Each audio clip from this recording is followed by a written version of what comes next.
Thanks for watching. Don't forget to like, comment, share and subscribe to Mufti Tariq Masood, famous scholar. تو اللہ نے جو قرآن میں ارشاد فرمایا انما مثل الحیات الدنیا، ہاں میں بتا رہا تھا اللہ نے فرمایا دنیا کیا ہے؟ تفاخر، شو بازی، دوسرے کو نیچا دکھانا، اپنی ٹانگ اونچی رکھنا، اسی میں زندگی گزر جاتی ہے. حتی زرتم المقابر، یہاں تک کہ تم قبروں میں جا پہنچتے ہو، پھر تمہیں پتہ چلتا ہے قبر میں جا کے کہ ہوا کیا ہے.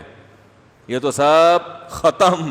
جو ہم دولت پہ فخر کرتے تھے، بنگڑوں پہ فخر کرتے تھے، گاڑی پہ فخر کرتے تھے، اپنے منصب سے پہ میں بریگیڈیئر ہوں، میں 18 گریڈ کا، میں 19 گریڈ کا، میں سارا دن آفیسر یہی کرتے رہتے ہیں نا. بھائی تجھے پتہ نہیں ہے میں کون سے گریڈ کا آفیسر ہوں. تو یہ سب فخر ختم، فنش. تو یہ باتیں سمجھ میں نہیں آ رہی ہمارے، تو اس لیے اللہ نے کیا کیا؟ قرآن میں مثال دی.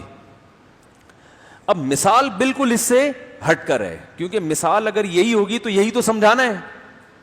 تو اللہ نے مثال کیا دی، انما مثل الحیات الدنیا کما ان انزلناہ من السماء، فرمایا دنیا کی مثال اس پانی کی طرح ہے جو ہم نے آسمان سے نازل کیا. اب دیکھو پانی، آسمان، بارش، کھیتی، یہ کیا مثال ہو گئی؟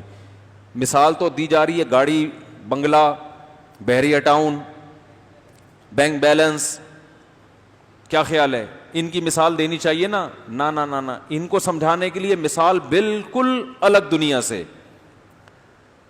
فرمائے کہ تم جو یہ کہہ رہے ہو نا یہ اتنی حسین دنیا، اتنی حسین، اتنی حسین، اللہ فرماتے ہیں جو جب کسان زمین پہ محنت کرتا ہے نا، آسمان سے پانی برستا ہے، کھیتیاں کیا ہوتی ہیں؟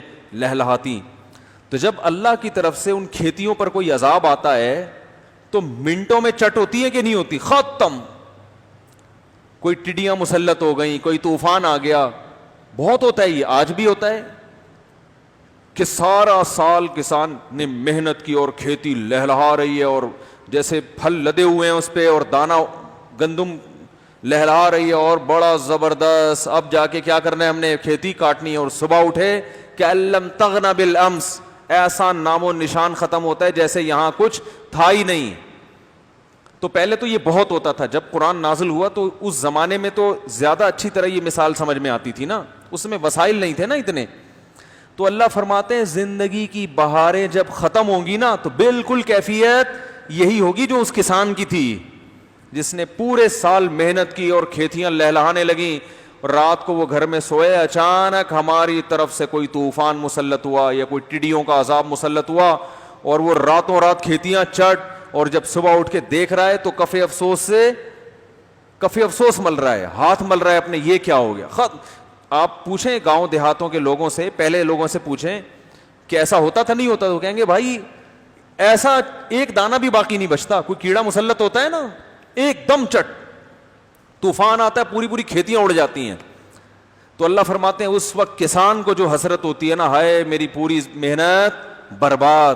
تو جب موت کا جھٹکا آئے گا نا، جو اتارے گا تمہیں قبر میں، اس وقت تمہاری بالکل یہی کیفیت ہوگی کہ یہ کیا ہو گیا؟ میں تو 18 گریڈ کا آفیسر تھا، میں تو 22ویں گریڈ کا تھا، میرے پاس تو لینڈ کروزر تھی، میرے تو بحریہ ٹاؤن میں 6 پلاٹ تھے، میرے تو فلیٹ بن چکا تھا، ابھی تو رہنا تھا اس میں، میری تو بچی کی شادی ہونے والی تھی، اور مفتی صاحب کے بیان سن کے میں نے تو 4 کا سوچا ہوا تھا.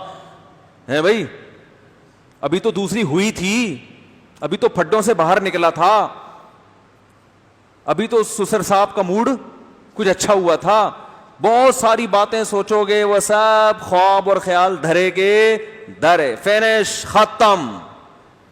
اور اللہ فرماتے ہیں کسان کی تو پھر بھی کچھ حالت ہوتی ہے، پلاٹ ہے، زمین ہے، چلو دوبارہ محنت کریں گے. تمہاری حالت کیا ہوگی؟ 2 چیزیں. کسان کہتے ہیں 1 سال محنت کی.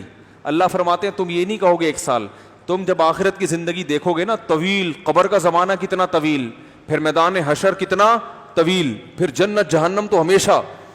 فرمائے جب یہ ٹائم دیکھو گے نا تو تم سے جب پوچھا جائے گا کم لبثتم فی الارض عدد سنین، تم زمین میں رہے کتنا ہو، زندگی تمہیں کتنے سال کی ملی تھی، تو تم یہ کہو گے کہ لبثنا یومن او بعض یوم، 1 دن یا اس سے بھی کم.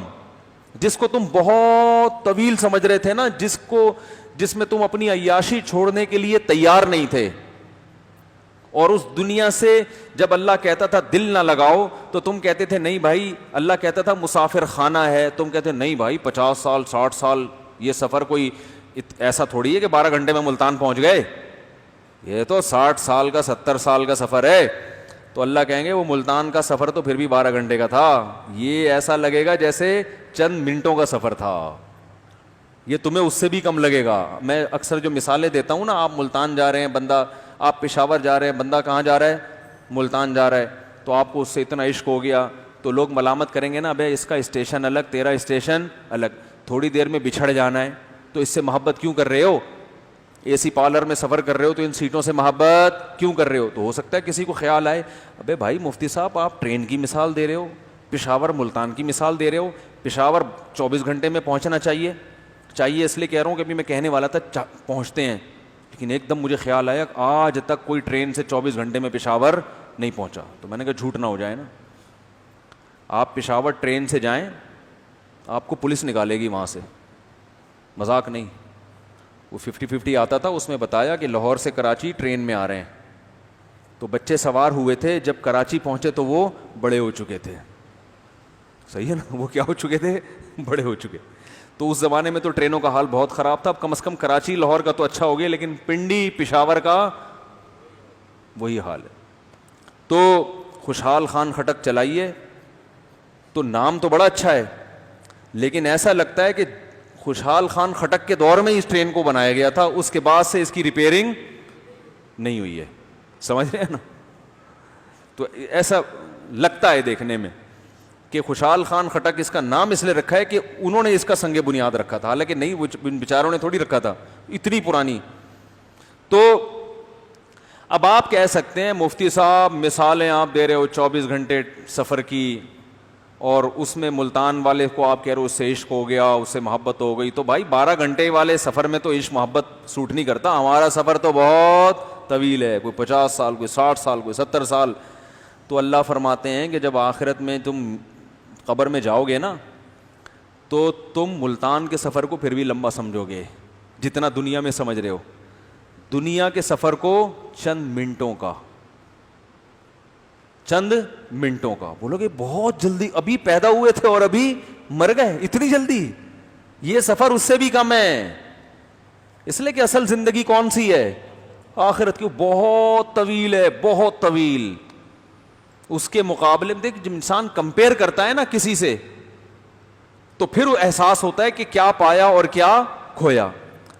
آپ کے پاس دولت ہے, آپ غریبوں کے علاقے میں رہتے ہو, آپ ہر وقت آپ کو لگے گا مجھ سے بڑا دولت مند کوئی بھی نہیں, لیکن آپ وہیں کسی دولت مندوں کے علاقے میں چلے جاؤ تو آپ کو لگے گا مجھ سے زیادہ غریب دنیا میں کوئی ہے ہی نہیں, ہر وقت رونا دھونا شروع کر دو گے. تو اصل میں ہم نے جو حیات ہے نا, زندگی, وہ دیکھی نہیں ہے. زندگی کہتے کس کو ہیں, تو اللہ فرماتے ہیں یہ زندگی نہیں ہے, یہ تو ایسے ہی بس تھوڑے دن 40. پہلے زمانے میں لوگوں کی عمریں کتنی ہوتی تھیں, 1000 سال. نوح علیہ السلام تو 1000 سال تو صرف 950 سال تو تبلیغ کی ہے, تو اس سے پتہ چلتا ہے کہ عمریں کتنی لمبی ہوتی تھی نا اس زمانے میں. 200-250 سال میں جا کے بالغ ہوتے ہوں گے. 400 سال کا بچہ کہتا ہوگا ابا میں 400 سال کا ہو گیا, 2 دانت کا ہو گیا, اب تو میری شادی کرا دو. ابا کہتے تھے 150-200 سال ٹھہر جا, میں نے تیرے لیے رشتہ دیکھ لیے. یہی ہوتا ہوگا نا. کیا ہو گیا, میں مذاق کر رہا ہوں کیا بھائی؟ جب 1000 سال عمر اور قد بھی اسی حساب سے ہوتے تھے نا ان کے. ارے مجھے ایک بات بتاؤ, قد کیوں لمبے ہوتے تھے؟ اس کا عمر سے تعلق ہے نا, جن کی عمریں لمبی تو پھر اسی حساب سے قد کاٹ ہوگا نا. کیونکہ دیکھو ہماری عمر ہو گئی 60-70 سال, تو ہم اتنے سے پیدا ہوتے ہیں, 15 سال میں اتنے ہو جاتے ہیں, ایسا ہی ہے نا. اور پھر 18 سال میں تھوڑے سے اور بڑے ہوئے, پھر باقی جتنے 30-40 سال ہے وہی اسی کی کٹنگ اور سیٹنگ ہوتی رہتی ہے, ختم ہو گئی کہانی. اب اگر 1000 سال کسی کی عمر دی جائے اور وہ 15 سال میں اتنا بڑا ہو جائے, تو باقی 900 سال کیا کرے گا وہ جو کھا رہا ہے وہ کہاں جائے گا؟ تو ظاہر ہے وہ خود بخود قد بڑھنے میں ٹائم زیادہ لگے گا اس کا, یعنی بڑھتا رہے گا قد. وہ 250-300 سال میں جا کے پورا قد مکمل کرے گا, پھر جتنا کھائے گا تو وہ اس سے پہلے ماس بنے گا, پھر وہ فیٹ بننا شروع ہوگا, پھر 900 سال میں جا کے کولیسٹرول کے مسائل پیدا ہوں گے, کڈنی کے مسائل, شوگر وغیرہ, یہ سب. تو ہر چیز لیٹ ہو رہی ہے نا. کیا ہو گیا؟